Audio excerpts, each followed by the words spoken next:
5 నిమిషాలు పోలీస్ బందోబస్తు మధ్యన ఎవరు రాకుండా ఆపుతుంటే నేను కూడా ఆపుతా చెప్పిన అందరు ఆపుతాము. ఒక్కసారి అంబులెన్స్ లా సెంటిమెంట్ ఒక 5 నిమిషాలు వర్క్షాప్ మన ఆర్టీసీ డిపో తీసుకుపోయి ఎవరు రాకుండా మేము ఆపుకుంటాం, తీసుకొని వస్తామని చెప్పి అన్నారు. దానికి అది ఆర్టీసీ డిపో పాకిస్తాన్ ఉందా బంగ్లాదేశ్ నాకు అర్థం కాలేదు. ఇక్కడ పోలీస్ బందోబస్తు గిద్ద పెట్టినప్పుడు ఆడ బందోబస్తు పెట్టి 5 నిమిషాలు తీసుకోవడానికి ల్యాండర్ ప్రాబ్లం కూడా సభ్యులు చచ్చిపోతారు మా పొద్దు నుంచి రాత్రి నుంచి. నేను చెప్పినా వాళ్ళు ఇంటలేరు. వాళ్ళు ఏమంటున్నారు సెంటిమెంట్. ఇప్పుడు మా కార్యకర్త వల్ల అయితే మా పార్టీ తీసుకుపోతాం. సెంటిమెంట్ అది ఎవరికైనా సెంటిమెంట్. అది ఆ సెంటిమెంట్ నిలబడుకోకుండా సెంటిమెంట్ కూడా దెబ్బతీస్తామంటే మనుషులు ప్రాణాలు తీస్తారు, మనుషులు సెంటిమెంట్ దెబ్బతీస్తున్నారు. వాళ్ళు ఏమంటున్నారు ఇప్పుడు డెడ్ బాడీ మీరు వేసుకోవాలి, రేవంత్ రెడ్డి గారిని వచ్చి దానం చేయమని చెప్పి పేరెంట్స్ అంటున్నారు. ఇప్పుడు కావాలనే ఇక్కడ ప్రభుత్వము ల్యాండ్ ఆర్డర్ ప్రాబ్లం తీసుకొచ్చి ఒక భయానక వాతావరణం సృష్టించి ఆర్టీసీ కార్మికులను బెదిరించే ప్రయత్నం చేస్తున్నది. ఇది మంచి పద్ధతి కాదు, ఇది ప్రభుత్వానికే నష్టం. వాళ్ళ కుటుంబ సభ్యులు ఒప్పుకుంటలేరు. ఒప్పుకున్నప్పుడు ఏం చేయాలి? 5 నిమిషాలు పోలీస్ బందోబస్తు మధ్యలో పోలీసులను తీసుకోమంటున్నారు. ఎవరు అంటారు మా కుటుంబ సభ్యులు ఇద్దరం వస్తాం తీసుకోమని చెప్పంటారు. లాస్ట్ వాళ్ళ అబ్బాయి ఇప్పటికి నిలబడ్డాడు.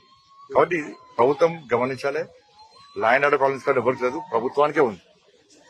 ఆత్మ బలిదానం చేసుకున్న ఒక కార్మికుల పట్ల పోలీసులు ఈ రకంగా వివరించడానికి ఎట్లా చూస్తారు? ఉదయం నుంచి కూడా ఆందోళన చేస్తూ తీసుకెళ్తామని పొద్దు నుంచి అదే కాదు, రాత్రి నుంచి అదే పరిస్థితి. ఇప్పుడు టెంట్ వేసుకున్నా కూడా టెంట్ వాళ్ళు బెదిరిస్తున్నాడ. తెలంగాణ మొత్తం టెంట్ వాళ్ళ నుంచి వార్నింగ్ ఇస్తున్నాడ. ఇదే పద్ధతి నాకు అర్థం కాదు. గింత దౌర్జన్యమా? కార్మికులు ఏమంటారు కాదు, తెలంగాణ ప్రజలు ఏమంటున్నారు? పోయిన ఎన్నికల్లో పోయినటువంటి పరిస్థితి. అంతకుముందు అదే పరిస్థితి, ఇప్పుడు అదే పరిస్థితి. ఇది వాళ్ళ పేరు కోసమో పేరు ప్రఖ్యాతుల కోసం ఎవరు పనిచేస్తలేరు. ఇక్కడ ఇవాళ వాళ్ళ పేరెంట్స్ యొక్క చివరి కోరిక ఒక్కసారి పోయి అది చూపెట్టండి అంటున్నారు. ఎవరు రామంటున్నారు. ఎవరు వచ్చినా మేమే కంట్రోల్ చేస్తామని వాళ్ళ పేరెంట్స్ అంటున్నారు, కుటుంబ సభ్యులు అంటారు. ఎవరు వచ్చినా మేము కంట్రోల్ చేస్తున్నాం, ఏ పార్టీ రాదు. మేమే మా కుటుంబ సభ్యులము, బాడీ పోలీస్ రండి ఒకసారి 5 నిమిషాలు అక్కడ ఉంచేస్తామని చెప్పి అంటున్నారు. వాళ్ళు ఏమంటలేరు. లేకుంటే మేము దాన సంస్కారం చేయమంటున్నారు. రేవంత్ రెడ్డి గారు వచ్చి దాని సంస్కారం చేసుకోమని చెప్పండి. రాజకీయాలు కావాలని శివాలతో రాజకీయాలు చేస్తుందానికి కాంగ్రెస్ ఇప్పుడు చనిపోయిన బాధలున్నాం మేము. కాంగ్రెస్ వాళ్ళు మాట పట్టించుకుంటామని. మరి ఇదే కాంగ్రెస్ వాళ్ళు ఇంతకుముందు బీఆర్ఎస్ హయాంలో అప్పుడు ఆర్టీసీ కార్మికుడు బాబు చనిపోతే ఇదే కాంగ్రెస్ వచ్చి ఊకదమ్ముడు ఉపన్యాసం ఇచ్చారు కదా. అప్పుడు శివరాఖ్యాలు చేశారు. అలానా అప్పుడు శివరాఖ్యాలు చేశారు. అప్పుడు అంటే వాళ్ళు చేస్తున్న సంసారం, ఇంకోటి చేస్తూ వ్యభిచారం.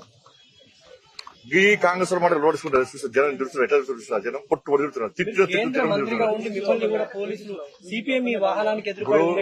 నేను నాకు ఎవరో లేదు, వాళ్ళు రిక్వెస్ట్ చేస్తున్నారు. వాళ్ళ పేరెంట్స్ వింటలేరు. పోలీసులు సార్ మీరు మాట్లాడమని చెప్పిన పేరెంట్స్ ఒప్పుకుంటే మాకు ఇబ్బంది, మాకు ఇబ్బంది లేదు కదా.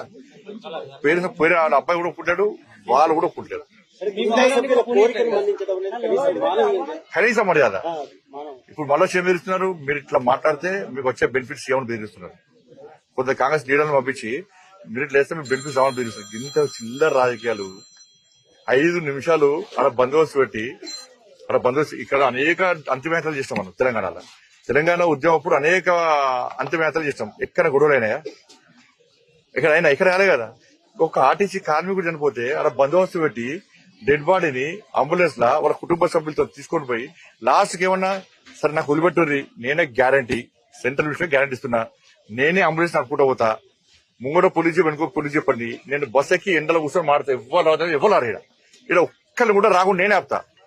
ఒక్క బాడీ తీసుకపోయి ఒక 5 నిమిషాలు వర్క్షాప్ డిపో పెట్టి తీసుకొస్తానంతే.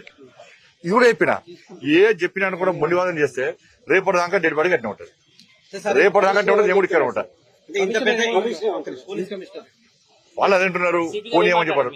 4 వస్తారు ల్యాండ్ ప్రాబ్లం వస్తుంటారు. ల్యాండ్ ప్రాబ్లం ఎందుకు వస్తుంది? కార్మికులు దొంగల లంగల కార్మికులు వాళ్ళ డిమాండ్ కోసం ప్రయత్నం చేస్తున్నారు, అడుగుతున్నారు. ఒక్కసారి ఆర్టీసీ కార్మికులు దీపదించిపోతాం అంటారు. తప్పే. ఇంత పెద్ద ఇన్సిడెంట్ జరిగితే కేవలం ఒక ఆర్డీఓను పంపించి ఖండితులు చర్యగా మాట్లాడడం ఎట్లా చూస్తారు? మీ క్వశ్చన్ ఆన్సర్ అట్లా చేస్తున్నారు వాళ్ళు. అట్లా ప్రభుత్వం అట్లా పరిస్థితి. ఎవరు మాట్లాడినా నేను మళ్ళీ రిక్వెస్ట్ చేస్తున్నా, ఇది రాజకీయాలకి ఇలా సంబంధం లేదు. నేను ఒకటి చెప్తున్నా, మేము కూడా రాము. మీరు తీసుకుపోతే మేము కూడా అంతిమయాత్రలో కూడా ఉన్నాం. అంతిమయాత్రలో మేము ఉండం. ఒక్కసారి తీసుకుపోయి వాళ్ళ చివరి కోరిక తీసుకోమని చెప్తున్నాం. Thank you.